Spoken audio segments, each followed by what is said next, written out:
Today's session provided important updates on the current trends and new approaches to empower as well as increase political participation in the ASEAN region.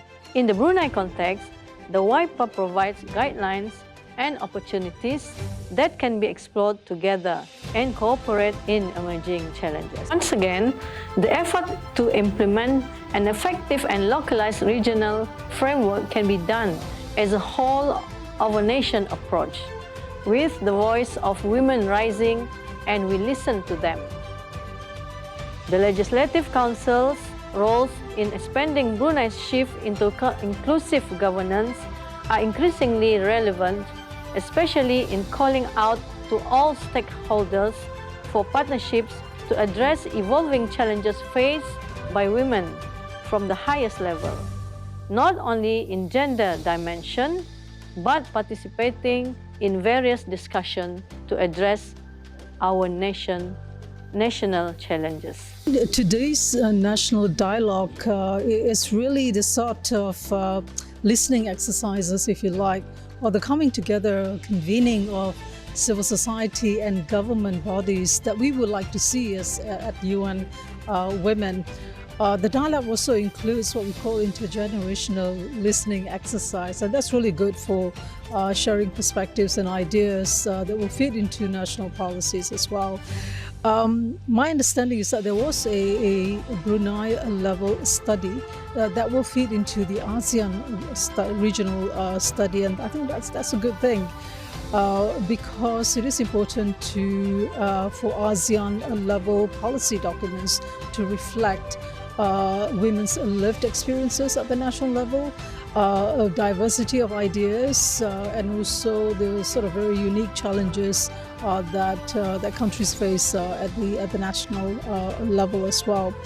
I think today's dialogue is really an important exercise, not only in sort of listening to each other, civil society, governments, government authorities, but it's also part of that broader approach that we would like to encourage, a whole society approach to policy development, to legislative making, but also, it is part and parcel of our aims for a more inclusive form of governance as well. So today's national dialogue really, I think, contributes to those broader goals. Today's national parliamentary dialogue is a meaningful platform to strengthen collaboration across sectors in advancing women's political participation in Brunei Darussalam. At the Ministry of Culture, Youth and Sports, we see women's empowerment as a shared responsibility. It requires strong cooperation and not just from government or parliament, but also from NGOs and the community. It's an honor to share Brunei's unique socio-political context in this dialogue.